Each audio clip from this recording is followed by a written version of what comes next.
Ô, Marcelo, viva. Não, eu dou faço a minha entrada aqui, está ao vivo. Boa tarde, presidente. Boa tarde. Qual é a minha ideia aqui? Eu fazer a entrada. Abriu? É o Carlos Costa representando aqui a economia. Boa tarde, presidente. Boa tarde. Eu que estou ouvindo aí. Acho que eles não estão ouvindo. Estão ouvindo aí? Ô, presidente, boa tarde. Boa tarde. Boa tarde. Presidente. Boa tarde. Acho que foi.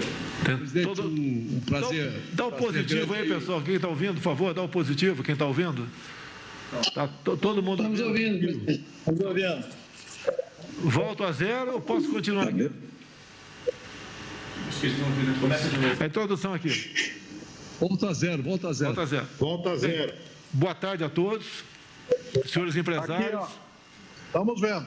Muito obrigado pela presença, tendo em vista, obviamente, a situação em que o nosso Brasil se encontra.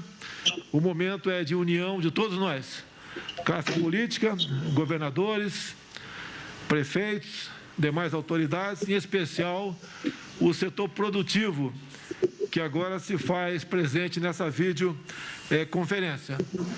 Como diz o nosso ministro da Saúde, podemos ter alguns meses bastante difíceis pela frente e há mais de um mês o nosso governo se prepara para essa situação. E agora, muita coisa continua, obviamente, sendo colocada em prática e nos socorremos de ouvi-los para que algo que porventura não esteja feito de acordo com o pensamento de cada um de vocês, nós podemos redirecionar uma coisa ou outra e buscarmos aqui, então, mitigar os problemas que esse vírus pode ocasionar nos brasileiros. Nós temos que correr com muita coisa, mas, obviamente, temos que ter responsabilidade e fazer isso tudo em cima de um planejamento. A economia não pode parar. Afinal de contas, não basta termos meios se não tivermos como levá-los ao local onde será usado, bem como os profissionais têm também que se fazer presente nesses locais. Os empresários não podem parar, porque precisamos produzir muita coisa e não é apenas um centro de produção. Um simples remédio envolve vários outros setores para que ele seja feito, embalado, condicionado e transportado. A nossa economia também não pode parar no tocante à produção de alimentos e esta área é muito grande. Não procede algumas decisões isoladamente sendo tomadas pelo Brasil, por outras autoridades, em fechar aeroportos, em fechar estradas, quer sejam federais ou estaduais, porque agindo dessa maneira, nós, além de levarmos pânico a uma situação que requer de todos nós cabeça no lugar e muita frieza para lidar com este problema. Algumas medidas foram tomadas pelo governo. Nas últimas semanas, 35 propostas do setor produtivo chegaram à nossa mesa, onde uma parte considerável foram implementadas e outras estão em fase final, tendo em vista a urgência que o momento assim o requer. Título de curiosidade, o apoio da classe política, o legislativo aqui, através do nosso ministro da Secretaria de Governo, o general Ramos, em contato com os presidentes da Câmara e do Senado, bem como a maioria dos líderes partidários e também as nossas lideranças maiores dentro do Parlamento, que são dos senadores Bezerra, Eduardo Gomes e do major Vitor Hugo. Em comum acordo, os parlamentares abriram mão de 8 bilhões de emendas individuais e de bancada, recurso esse que vai diretamente para o Ministério da Saúde, para que, dessa forma, medidas sejam tomadas no combate ao vírus. Então, nesse momento, senhores empresários, eu vou passar a palavra aqui ao Carlos Costa, o nosso representante aí da economia, para falar por alguns minutos do que a economia está fazendo e as medidas tomadas até o momento. Senhor presidente, demais autoridades, senhores empresários, desde o Carnaval, o Ministério da Economia vem monitorando os impactos dessa pandemia em todo o país. Na época, os impactos econômicos previstos eram mínimos e restritos a alguns setores importadores de peças da China. Nas últimas semanas, a situação se deteriorou em todo o mundo e começamos a adotar medidas para atenuar o impacto da crise. Várias foram tomadas e outras virão com o senso de urgência e responsabilidade que nossa nação precisa. Por um lado, preservar a saúde dos nossos cidadãos e, por outro, garantir que a produção do que chamamos de consumo responsável continue. Temos exemplos de milhões de brasileiros que fazem entregas, caixas de supermercado, atendentes do INSS, funcionários de banco, vendedores de farmácias e tantos outros corajosos que trabalham para manter o nosso país vivo. Sempre compartilharemos as informações do que nós estamos fazendo. O medo é natural e a informação é a maior arma contra o desespero. Nós não estamos em uma corrida de 100 metros, nós estamos em uma maratona. Serão várias semanas e precisamos estar unidos, trabalhando no que é necessário, com todas as medidas de prevenção e responsabilidade para vencermos mais esse desafio. Afinal, a crise é temporária, mas o Brasil é permanente. Nós dialogamos com mais de 200 entidades do setor produtivo sobre pleitos e sugestões para atenuar a crise, de 100% da indústria, do comércio e de serviços.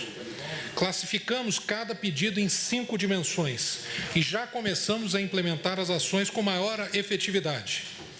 Nós resumimos todos os pleitos em 35 ações. Dessas 35, nós já implementamos ou estamos em fase adiantada de implementação de 22 e estamos analisando mais 7. Essas 5 dimensões foram fôlego ao fluxo de caixa, manutenção da oferta de bens e serviços, desburocratização urgente, flexibilização trabalhista emergencial e preservação do consumo responsável. Na dimensão de fôlego ao fluxo de caixa, tão importante para que as empresas continuem operando, principalmente pequenas e médias, que têm muita dificuldade em obter caixa, nós fizemos já o diferimento de impostos federais, já implementamos um novo refis, já suspendemos inscrições em dívida ativa, protestos e execução fiscal. Estamos em fase de implementação da redução das contribuições do Sistema S, novas linhas de crédito em condições especiais, oferta de garantias de vários fundos que nós estamos montando e que chegarão em breve na ponta, redução dos depósitos compulsórios dos bancos. E estamos analisando redução do IOF sobre financiamentos, Sistema Nacional de Garantias, rede cambial e ampliação do acesso ao crédito do BNDES por meio das fintechs. Na manutenção da oferta de bens e serviços, nós isentamos de imposto de importação para medicamentos e produtos relacionados ao Covid-19. Estamos em fase adiantada de implementação da continuidade dos serviços aéreos com medidas fortes, fast track de registro da Anvisa, várias medidas do Inmetro e elaboração de medidas setoriais para os setores mais avançados que nós divulgaremos até segunda-feira, tais como bares e restaurantes, turismo e vários outros. Também estamos já desenhando o desembaraço marítimo acelerado para que, quando as mercadorias em falta cheguem no Brasil, elas já imediatamente saiam do porto sem necessidade de maiores inspeções. Na dimensão de desburocratizações, nós já estamos em fase de implementação de antecipação de recebíveis dos contratos que as empresas têm com a administração pública para gerar caixa, ampliação do prazo para exames ocupacionais obrigatórios, suspensão de registros e da atualização de dados das obrigações acessórias e obrigatórias. Estamos avaliando a prorrogação do prazo para praticamente todas as obrigações acessórias das empresas. Na frente trabalhista, estamos já em fase de implementação redução negociada da jornada de trabalho, programação de férias sem necessidade de aviso prévio, um dos pleitos mais importantes do setor produtivo, ampliação do banco de horas, redução de exigências para teletrabalho, alteração de horários de trabalho, tornando mais flexível a entrada e saída, abatimento das férias dos dias não trabalhados por falta de demanda, permitir afastamentos sem vencimentos e evidenciar na lei que o Covid-19 não é doença de trabalho.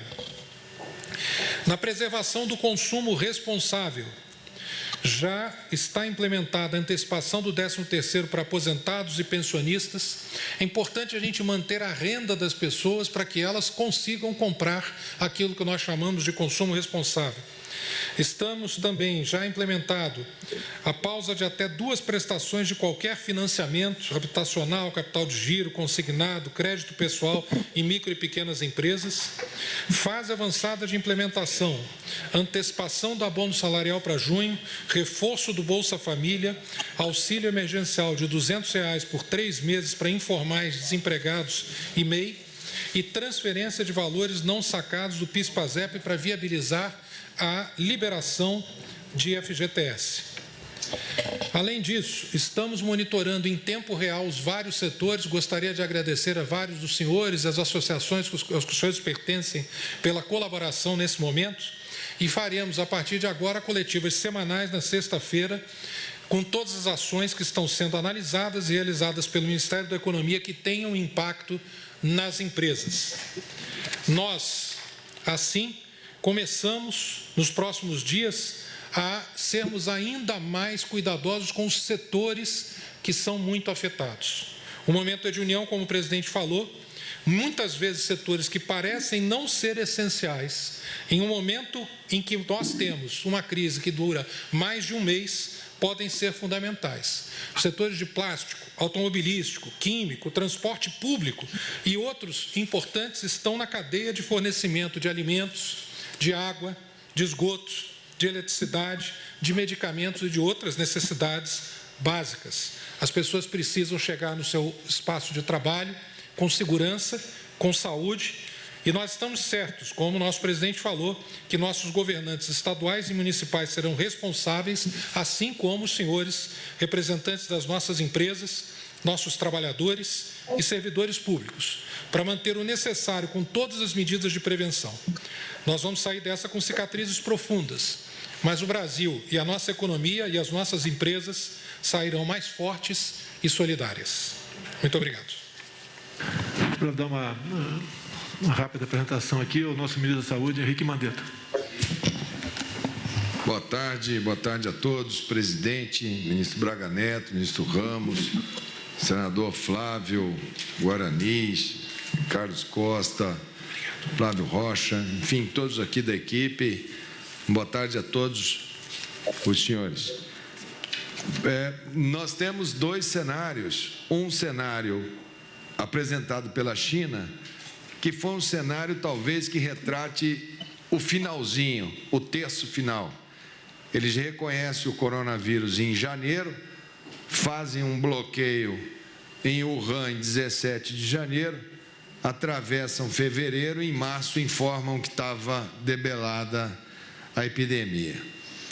Não é o que a gente está vendo a partir do momento que ela saiu da China. Não conseguimos planejar, porque como pensar que Pequim passou sem nada? Como um país de 1,5 bilhão de habitantes teve 80 mil casos? Não é? Como imaginar essas situações? Chegou no Irã, no Oriente Médio, fez um estrago enorme.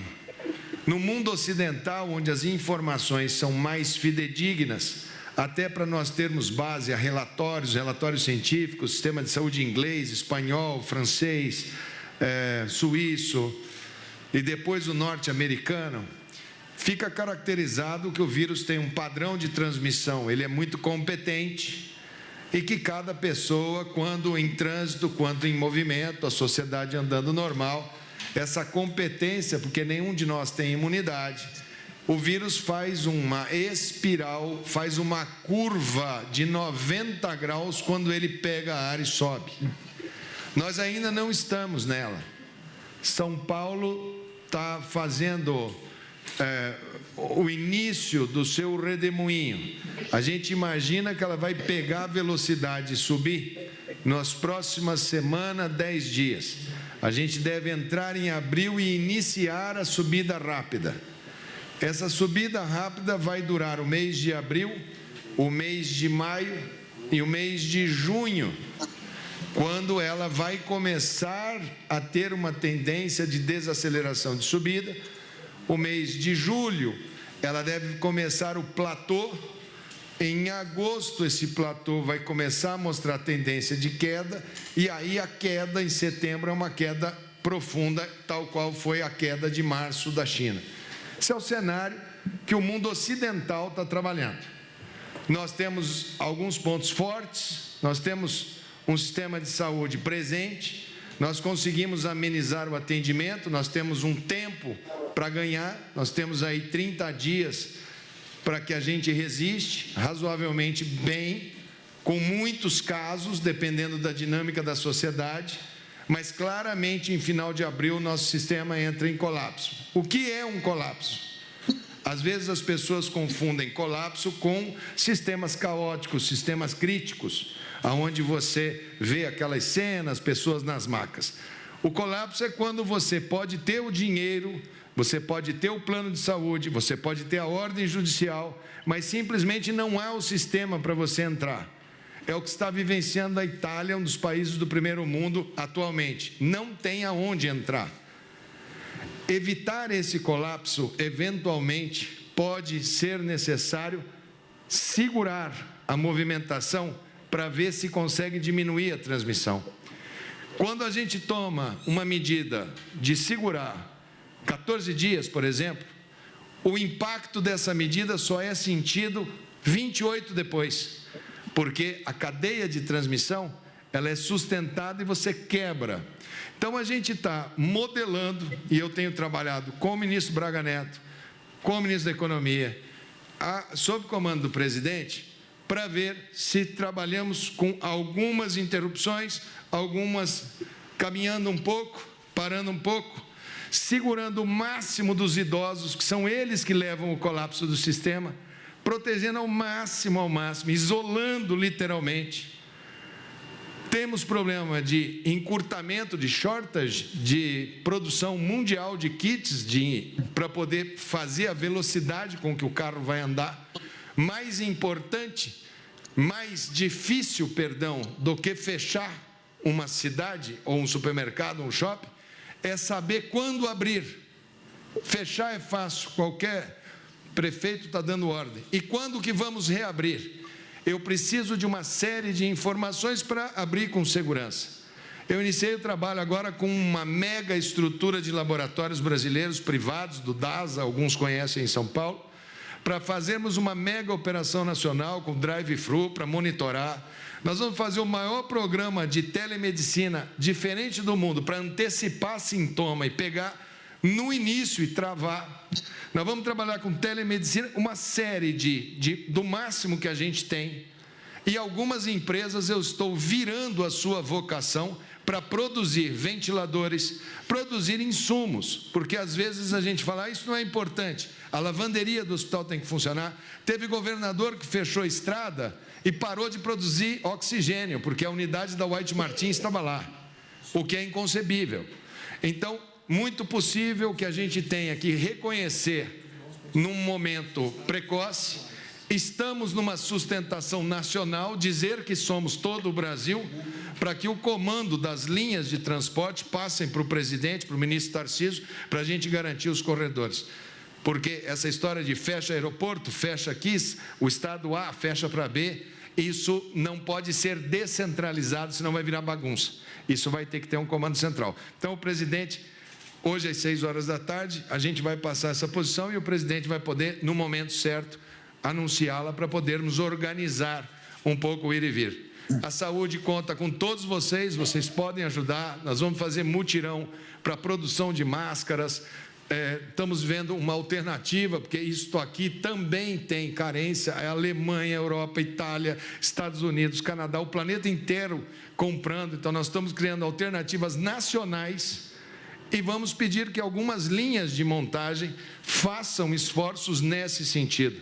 Temos já grandes parceiros, tenho certeza que alguns de vocês que já vi aqui já sabem que estão sendo pedidos para fazer, e juntos vamos ter muito enfrentamento. Tenho certeza que a questão econômica é dramática para o nosso país. Tenho conduzido com extrema cautela para acalmar, para que a gente possa fazer isso com o menor dano. Tenho muita responsabilidade perante a parte econômica. Não vou fazer, não imaginem eu fazendo nenhuma pirueta. Nós vamos passar, eu vou levar bastante pancada, mas nós vamos passar isso junto. Minha solidariedade a todos vocês. Deixo com o presidente. Estamos em contato com os secretários de Estado também, para definirmos a questão do direito de ir e vir, do fechamento ou não de rodovias, bem como aeroportos. Em grande parte, a Constituição garante a nós essa responsabilidade. Então, estamos acertando para que um Estado não haja diferente dos outros e que não bote em colapso o setor produtivo. Não adianta produzir num lugar se não tem onde entregar no outro. E o Brasil precisa continuar se movimentando, mexendo com a sua economia, senão a catástrofe se aproximará de verdade. E nós, desde o começo, eu como estadista tenho falado ao Brasil, não podemos entrar em pânico. Temos que tomar as medidas que se forem necessárias, mas sem histeria. Este é o exemplo que eu procuro dar em todas as ações que eu tenho pela frente. Temos quase 12 milhões de desempregados no Brasil. Esse número vai crescer, mas se crescer muito, outros problemas colaterais surgirão. E com toda certeza, o mal que pode ocasionar este congestionamento pode ser até maior do que o do vírus que está aí, e é realmente aquilo que devemos combater no momento. Com a palavra, nosso ministro-chefe da Casa Civil, Braga Neto. Senhores, boa tarde. Bem rápido. Hoje, por determinação do presidente, nós estamos instalando um centro de operações daquele comitê de crise do Covid. Para os senhores terem uma ideia da importância desse centro de operações, ele vai funcionar na Sala Suprema da Presidência 7 dias por semana, exatamente para operacionalizar essas ações que ficam, às vezes, somente nas ideias. É somente isso que eu tinha para passar para os senhores. Quando sair a portaria, nós vamos informar os contatos e tudo mais para todo o país. Muito obrigado. Senhores empresários, então, se me permite, sobre a orientação do Paulo Scaff, eu passo a palavra ao mesmo para que conduza aqui a ordem de inscrição para se manifestar dos senhores empresários. Muito obrigado, presidente. Boa tarde aos senhores ministros. Eu quero agradecer muito essa oportunidade de podermos estar conversando aqui sobre o Brasil, sobre esse momento especial que nós estamos passando, e quero lhe dizer, presidente, que um pouco antes de iniciarmos esta videoconferência, nós combinamos uns 15, 20 minutos antes, um esquenta para nos afinarmos, porque esse grupo é um grupo, como o senhor sabe, que ele é multissetorial, é um grupo que representa aí todas as áreas da economia e são os maiores em todas essas áreas.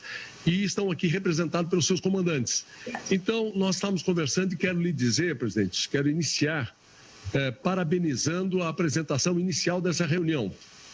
Eu quero lhe dizer com muita sinceridade de todas as apresentações que foram colocadas publicamente na imprensa, essa daí que foi feita há poucos minutos, comandada pelo senhor, que nós assistimos aqui e que os ministros se manifestaram de forma clara, objetiva e tocando os pontos muito importantes. Então, em primeiro lugar, parabenizo essa forma inicial da nossa reunião. Em segundo lugar, presidente, eu queria dizer que o senhor terá todo o nosso apoio. Por exemplo, a centralização, um comitê. Nós estamos numa guerra contra um vírus que é um inimigo desconhecido, que a gente não sabe a arma para combatê-lo, e nós estamos procurando e estamos aí tendo uma experiência nova. Nós, que eu me refiro a quase a raça humana, porque é uma situação mundial. E nesse momento, a centralização do comando das ações com eficiência, com agilidade, é muito importante. Então, se nós pudéssemos dar uma primeira opinião, seria com um comitê de guerra, como foi usado por um dos nossos colegas, um comitê de gestão de crise centralizado, onde o governo federal comande de forma coordenada. E nós temos várias batalhas aí. Nós temos a crise da saúde e a crise econômica. A crise da saúde agora é a nossa prioridade, porque ela sendo combatida nos permite recuperar a economia. Se nós não combatemos a crise da saúde, nós não vamos conseguir nos mexer na economia. Porém, com todo o bom senso aí foi colocado pelo ministro da Saúde, de forma inteligente e arquitetada, porque as coisas não podem parar. Os serviços essenciais, as mercadorias não podem parar. Então, eu queria dizer que dentro dessa linha, governos nesse momento quebram burocracias. O grupo que aqui está e alguns que não tiveram possibilidade de participar por uma questão de limitação tecnológica, podíamos estar com esse conselho, que são 40 membros, nós estamos com 20. Estão nessa reunião para lhe dizer o seguinte: nós estamos à disposição para ajudar o país e ajudar o governo para enfrentar essa guerra. A burocracia no setor privado é perto de zero. As pessoas que estão envolvidas têm comando nos seus grupos e têm a disposição de ajudar. Porque nós temos a consciência que primeiro tem que ser controlada a situação da saúde. Temos consciência que se não diminuir a movimentação de pessoas, nós não vamos estar controlando a questão da saúde, e nós temos consciência que essa diminuição afeta a economia, mas não podemos afetar, tem que ser afetado de forma planejada. E para isso, presidente, há uma riqueza de ideias, de informação. Então, eu até como priorizaria essa questão da saúde. Todas as necessidades que o nosso ministro da Saúde, que tem conduzido de forma brilhante, serena, sob o seu comando, nós poderíamos ajudar em tudo. Então, a primeira sugestão é que se crie imediatamente um comitê de gestão, como já existe, logicamente, já tem no Ministério, já está sendo comandado pelo ministro, sobre a sua presidência, enfim, a sua direção, para que haja a participação de todos nós.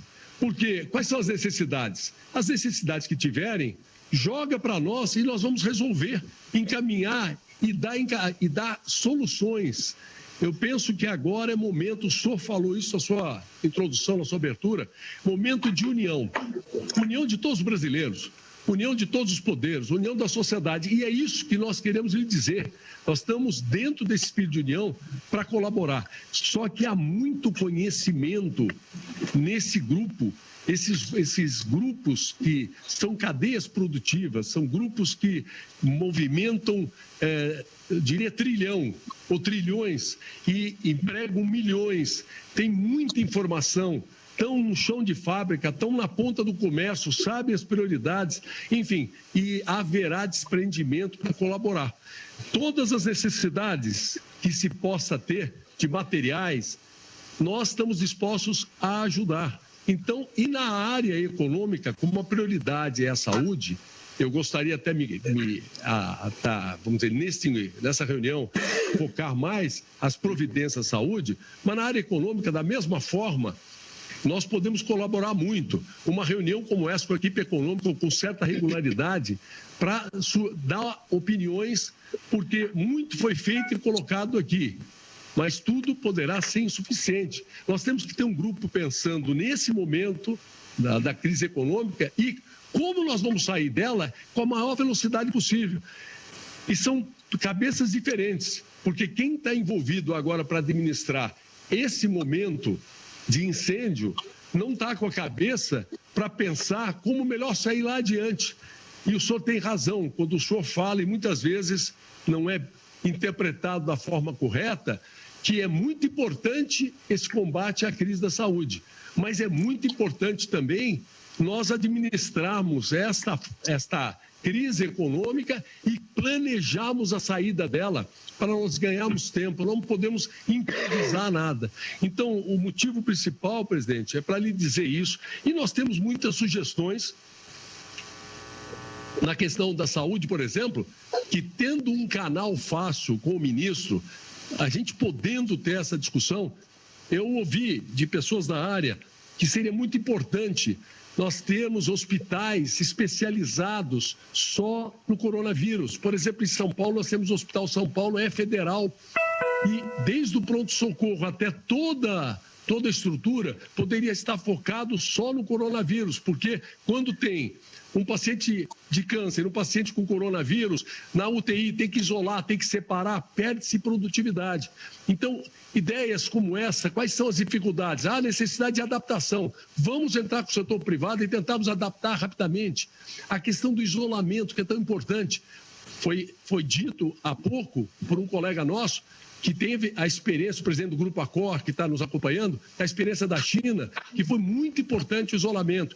Então, nós vamos precisar ter espaço para isso. Hoje, por exemplo, as nossas escolas, nós temos centro de treinamento, mais de 5 mil leitos vai ficar à disposição. Tem campos de futebol, as empresas podem resolver, o ministro precisa demandar. Tem um colega nosso que comentou um pouco antes também, que tem 2.000 metros, um instituto com 2.000 médicos, que poderia estar à disposição voluntariamente. Então, presidente, a minha sugestão é que seja centralizada esse comando de administrar essa crise. A iniciativa privada quer participar. Quer participar não é para pedir nada, é para dar.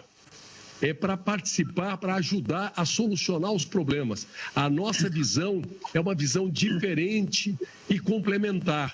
E nós podemos ter muitas ações serem feitas por nós com a agilidade que o setor privado pode ter. Então, nós queremos oferecer isso. Até para iniciar, quero lhe dizer, aqui em São Paulo, além desses leitos para isolamento de pacientes que estejam infectados ou suspeitos. Além disso, nós podemos fazer, por exemplo, manutenção de equipamentos hospitalares. Já determinei aqui a nossa escola da Vila Leopoldina, que é especializada no Senai, para fazer manutenção de respiradores. Nós podemos, e tem mais que centena de equipamentos precisando de manutenção para pôr para funcionar. Nós podemos fornecer álcool gel, fornecer máscaras. E quando eu falo nós, se o senhor ouvir do grupo, todos vão estar oferecendo alguma coisa importante. Só que precisa ter uma coordenação de tudo isso, porque senão fica tiro sendo dado para todo lado. Os estados tomando medidas assim, muitas vezes encontrar sem um planejamento central. Então eu diria que, e queria colocar para o senhor, que, se o senhor permitir, passar aí a palavra a alguns dos colegas que estão participando desse nosso encontro, que possam se manifestar diretamente, mas, para resumir, lhe dizer que nós podemos e devemos e queremos ajudar nesse momento. Só que nós precisamos de agilidade. E, para termos agilidade, nós temos que ter hoje a forma que nós estamos fazendo essa reunião, é a máxima agilidade, ninguém precisou sair do seu local e nós podemos fazer isso com certa constância. E penso que, inicialmente, a prioridade, como já disse, é com o Ministério da Saúde e, paralelamente, nós trabalhamos juntos com o governo. Carlos, eu acho importante ouvir vocês discutirem, como você anunciou aí, com coisas muito boas. Eu diria que tudo que foi falado aí é muito bom, mas certamente serão insuficientes. Muitas outras coisas no dinamismo do país vão surgir todos os dias. Nós precisamos ter um canal aberto, talvez todo final de dia, ou cada 3 dias, uma videoconferência desse representativo grupo, com o Ministério da Economia, com o Ministério da Saúde, e os problemas surgirem e nós ajudarmos a resolver. Então, eu diria, eu não quero me alongar mais, presidente, eu diria só que nós estamos juntos, como brasileiros, acima de tudo, para ajudar a resolver essas questões todas. Se o senhor permitir, eu pediria àqueles que queiram se manifestar que solicitem e que todos não peguem o meu mau exemplo de ter falado demais. Falem de forma mais resumida e objetiva para enriquecer o máximo de conteúdo da nossa reunião. Está aberto, faça favor. Paulo, se a gente puder seguir aqui com a rede do Só um minutinho, por favor. Só um segundo, por favor. O presidente solicitou que eu colocasse só uma observação para os senhores. O comitê que o senhor está falando, doutor Paulo Scaff, já existe, com a participação de todos os ministérios e órgãos federais e com a possibilidade de participação ad hoc de outras pessoas. Agora, precisamos centralizar. O meu pessoal vai entrar em contato com os senhores. O ministro Mandetta também falou que vai entrar em contato, porque ele tem uma parte específica de saúde. Nós vamos entrar em contato para que os senhores possam contribuir, como já está acontecendo esporadicamente, com diversos setores já estão contribuindo. Mas esse comitê já existe, está em funcionamento 7 dias por semana. Obrigado. Obrigado, Vinícius. Só para deixar complementado aqui, o Comitê de Organização de Emergência, eu declarei a emergência em saúde nacional em fevereiro. O comitê funciona desde fevereiro com todo o segmento saúde. Quando chega num ponto que o segmento saúde vê que a crise está extrapolando para outros segmentos, como é o caso economia, transporte, infraestrutura, o ministro Braga Neto, na Casa Civil, compõe um gabinete de crise alargado. Nós trabalhamos em sintonia, isso nada é improviso, isto tudo são etapas e medições. No Comitê da Saúde, nós temos interface com todos os ministérios e vamos passando demandas. Tenho lá conselheiros ad hoc, que eu os coloco no meu conselho, que é o pessoal da USP, saúde, farmácia, tenho lá os maiores cientistas, epidemiologistas, gente do Brasil, os melhores. Vou inserir nesse grupo, a critério de vocês, coloque uma pessoa, me mande o nome de uma pessoa, que vou colocar como conselheiro ad hoc no de saúde, e o ministro Braga. Nós estávamos aí acompanhando direto do Palácio do Planalto uma videoconferência do presidente Jair Bolsonaro e autoridades do governo com representantes da iniciativa privada. Voltamos agora à programação da TV Brasil e você continua bem informado também pelas nossas redes sociais.